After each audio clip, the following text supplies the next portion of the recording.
wa nafa'ana bihi wa matana bihi wa nuri fi dharain amin. Kaifa yakunu talabuka al-lahik sababan fi ataihi sabiq. Bagaimana mungkin doa kita saat ini menjadi sebab akan anugerah Allah yang azali? Itu hikmah yang pertama. Kemudian hikmah yang kedua, jalla hukmul azal ayyudhafa ilal ilal. Mustahil ketetapan Allah yang azali itu membutuhkan ilat atau membutuhkan sebab. Jadi dua hikmah ini sebenarnya satu kesatuan memang ya. Karena yang satu menyasar terkait dengan betapa doa itu tidak bisa menjadi sebab. Kemudian yang satu menunjukkan bahwa ketetapan Tuhan yang azali yaitu memang nggak bisa diganggu gugat. Nah, kira-kira seperti itu. Jadi bisa disimpulkan bahwa hikmah yang pertama ini bicara tentang betapa makhluk atau sesuatu yang hadis itu lemah. Kemudian hikmah yang kedua, sesuatu yang qadim itu begitu kuasa dan dia tidak perlu diciptakan begitu. Jadi dua hikmah ini adalah semacam satu kesatuan. Oke, kultu Imam Az-Zarruq menyatakan untuk hikmah yang pertama, kita bahas yang pertama dulu. Dzalika mala yakunu abadan listihalati ta'khiril mutaqaddam wa taqdimil mutaakhir wujuban aqliyan. Alasan kenapa doa kita saat ini tidak bisa menjadi sebab menjadi sebab anugerah Allah yang azali adalah karena mustahil memang mengakhirkan sesuatu yang terdahulu atau mendahulukan sesuatu yang terakhir wujuban aqliyan. Ini niscaya secara rasional. Berarti apa yang digunakan oleh Syekh Ibnu Athaillah ini kalau dimasukkan dalam satu prinsip di misalnya Aristoteles ya. Ini masuk dalam prinsip identitas istilahnya. Prinsip identitas itu kan menyatakan bahwa A sama dengan A, tidak mungkin A adalah selain A. Jadi sesuatu yang ada di awal itu nggak mungkin dia maknanya akhir gitu loh. Awal, akhir ya akhir, kira-kira seperti itu. Dia adalah orang pertama yang datang terakhir. Nah begitu itu nanti awal dengan akhirnya jadi agak kontradiksi. Nah, ini salah satu alasannya ya. Jadi mustahil mendahulukan sesuatu yang di akhir. Maksudnya ini akibat, sebab dan akibat. Mustahil akibat itu lebih dahulu daripada sebabnya. Pun juga mustahil sebab itu diakhirkan daripada akibatnya. Ini wujuban aqliyan secara rasional. Ini salah satu alasan kenapa doa kita saat ini dia tidak bisa menjadi sebab untuk mendatangkan anugerah Allah yang memang sudah ditetapkan sejak azali. Oke. Untuk poin yang pertama ini cukup singkat, kita nanti akan bahas di poin yang kedua ini. Kemudian hikmah yang kedua, jalla hukmul azal. Jadi ungkapan jalla dalam istilah yang digunakan oleh Syekh Ibnu Athaillah sama dengan taqaddasa. Itu maknanya kalau mau dipahami, itu pakai makna, kalau secara rasional itu dimaknai sebagai mustahil. Seperti taqaddasa ridhoka antakuna lahu yang begitu itu kan langsung dimaknai mustahil. Ridho Allah itu begini begitu dan seterusnya. Ini untuk memberi pemahaman. Cuma bedanya apa? Kenapa nggak pakai kata mustahil? Karena ungkapan jalla atau taqaddasa itu menunjukkan Allah itu terlampau agung begitu. Jadi ini maknanya dua, memustahilkan sesuatu, yang kedua mengagungkannya. Nah, jadi nggak sama kalau kita katakan misalnya ada Ustadz Dayat. Ustadz Dayat itu mustahil bisa senang kepada santriwatinya sendiri. Nah ungkapan seperti itu hanya menegasikan satu hal. Kok ketawa? Kayaknya ini jaiz ya. Iya memang tidak mustahil. Oke, jadi sementara kalau saya katakan Ustadz Dayat itu terlalu istimewa untuk santriwatinya yang biasa. Nah itu kan dapat dua hal. Satu memustahilkan hubungannya tadi. Yang kedua adalah mengagungkan Ustadz Dayat. Pasti senang. Senyumnya itu loh. Ya Allah. Senyum apa ini? Allah. Kira-kira begitu ya. Jadi redaksi jalla ini apa ya? Bahasa yang sangat beretika yang dipakai oleh Syekh Ibnu Athaillah. Cuma karena kita mau ke pemahaman, kita pakai kata mustahil saja. Maksudnya diterjemahkan seperti itu. Jalla hukmul azal, mustahil ketetapan Allah yang azali. entah itu disebut qada ataupun takdir, silahkan. Ayyudhofa ilal ilal itu butuh ilat, begitu. Alasannya jelas ya, ketetapan Allah itu kan sebab, adanya manusia ini adalah akibat. Otomatis sebab itu memang menghasilkan akibat, dan sebab tidak butuh sebab, begitu maksudnya. Karena definisi sebab ini kalau pakai prinsip identitas, sebab adalah yang menghasilkan akibat. Akibat adalah yang dihasilkan oleh sebab. Jadi kalau sebab ini malah dia butuh pada sebab yang lain, berarti kan bukan sebab. Tetapi apa ya? Allah. Penuh hawa nafsu jawabannya. Oke. Jadi ini alasannya ya. Jadi mustahil memang hukum Allah yang azali, maksudnya sebab ayyudhofa ilal ilal itu masih butuh sebab lagi. Nah, kira-kira seperti itu. Aku berkata, kata Imam Az-Zarruq, hukmul azal, saya ambil poin-poinnya saja. Hukmul azal atau ketetapan yang azali itu tidak lain dan tidak bukan ma usnida ilaihi wujubuhu la wujuduhu. Yaitu sesuatu yang disandarkan kepada Allah sisi keniscayaannya, bukan keberadaannya. Maksudnya, segala sesuatu itu pasti dikehendaki oleh Allah, tapi masalah keberadaan Allah menghendakinya itu belum tentu. Ini untuk contoh begini ya. Kalau kita diciptakan oleh Allah itu pasti karena kehendaknya. Tapi masalah Allah itu boleh nggak seandainya tidak menghendaki adanya kita. Nah ini kan masalah wujudnya. Begitu. Jadi kira-kira demikian. Wal azal, yang disebut azal itu maknanya adalah kidam ya. Jadi sama ini yang nggak perlu diakhiri seperti tauhid pada umumnya. Wa inna makanal amru kama dzukira li salasati aujuhin.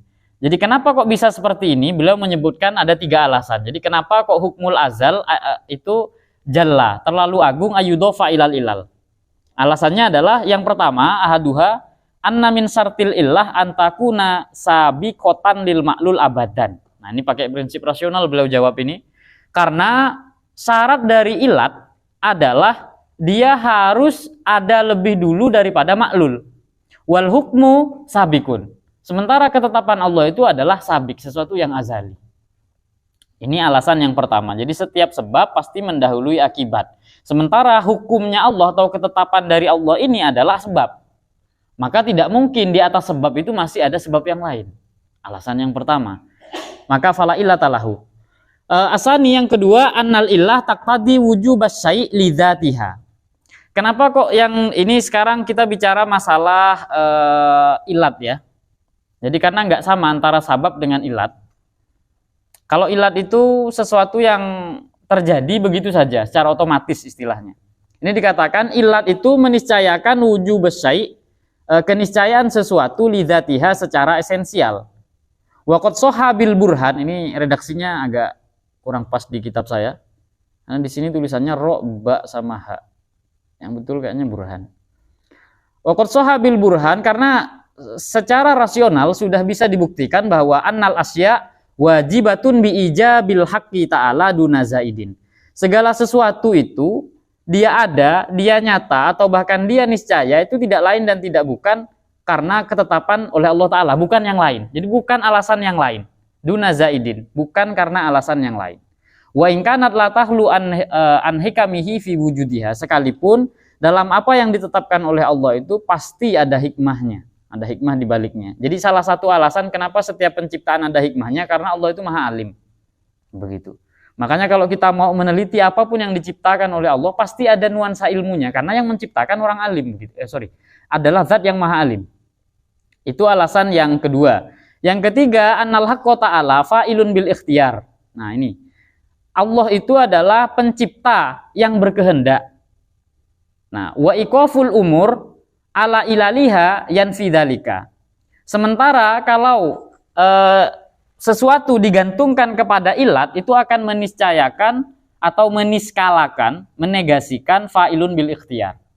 Jadi kalau sesuatu kita katakan sebagai ilat, jadi di alam semesta ini dikatakan ini punya ilat tertentu dalam definisi tauhid ya, bukan dalam definisi fikih, maka kita akan menghilangkan fa'ilun bil ikhtiyar. Jadi syarat dari fa'ilun bil ikhtiyar itu adalah perbuatannya, bahkan konsekuensi dari perbuatannya itu harus disadari oleh yang berbuat begitu. Nah, Kalau menggunakan ilat maklul itu tidak. Ini pernah dibahas juga oleh Imam Al-Ghazali. Makanya Tuhan para filosof itu bagi Imam Ghazali tidak masuk akal. Karena mereka mengatakan Tuhan hanyalah ilat dan alam semesta adalah maklul. Dan kita tahu, kata Imam Ghazali, fa'il itu hanya layak disandarkan kepada mereka yang berakal. Dalam contoh kasus misalnya, Dayat melempar Hafid dengan batu, lalu Hafidnya mati. Walaupun itu batu kerikil. Masa kemudian Dita akan menghukum batunya dengan alasan bahwa batulah yang membunuh Hafid? Bukan Dayat, kan Dayat cuma ngelempar batu, batunya yang kena ke Hafid. Itu siapa yang menjadi fa'il? Kalau Dita ditanya gitu, kira-kira jawabannya siapa, Dit? Bingung? Loh, Dit, siapa fa'ilnya, Dit? Alhamdulillah. Setelah merenung sekian lama. Jadi Ustadz Dayat lah pelakunya. Kenapa? Alasannya dia memiliki kesadaran berbuat. Makanya kata Imam Ghazali, kalau Tuhan dianggap sebagai ilat dalam definisi pencipta yang otomatis tanpa kehendak, itu nggak layak disebut fa'il, karena syarat dari fa'il adalah mereka yang berpikir, maksudnya yang punya kesadaran atau punya pengetahuan. Sementara sesuatu yang otomatis itu tidak memiliki kesadaran demikian dan dia tidak layak dikatakan sebagai fa'il. Ini alasan yang dikutip oleh Imam Az-Zarruq untuk menyatakan bahwa hukmul azal itu mustahil ayudhofa ilal ilal. Terakhir poin yang ingin saya sampaikan adalah masalah doa. Jadi ini hubungan antara poin pertama dengan kedua. Kalau doa itu tidak bisa menjadi sebab dari anugerah Allah Ta'ala kepada kita, dan hukum atau ketetapan yang azali itu juga tidak bisa diganggu gugat, nggak ada ilatnya, apa pentingnya berdoa kalau begitu? Nah, maka jawabannya adalah seperti yang dipakai oleh Ustadz Yani tadi, doa itu memang imtithalul awamir, ya, itu perintah ibadah. Jadi kita berdoa karena itu ibadah. Itu satu. Yang kedua, ijabah dalam doa itu bentuknya adalah bihukmil wa'di istilahnya, bukan bihukmil istihqaq. Bihukmil wa'di itu meniscayakan ada Allahnya. Jadi maksudnya kalau kamu berdoa nanti dikabulkan. Ini pertanyaannya, keniscayaan kalau kita berdoa dikabulkan ini dari siapa? Nah, maka kalau dalam tauhid dikatakan itu bihukmil wa'di, karena Allah menjanjikan itu. Jadi bukan doa itu otomatis gitu loh, bisa mengabulkan sesuatu, enggak, tapi bihukmil wa'di, berdasarkan janjinya Allah Ta'ala. Allah berjanji kalau berdoa nanti dikabulkan, begitu, melalui wasilah doa itu. Nah, berarti ini keniscayaannya, walaupun ini hukum bukan wujub dalam arti rasional, tapi ini hukum adat, ya.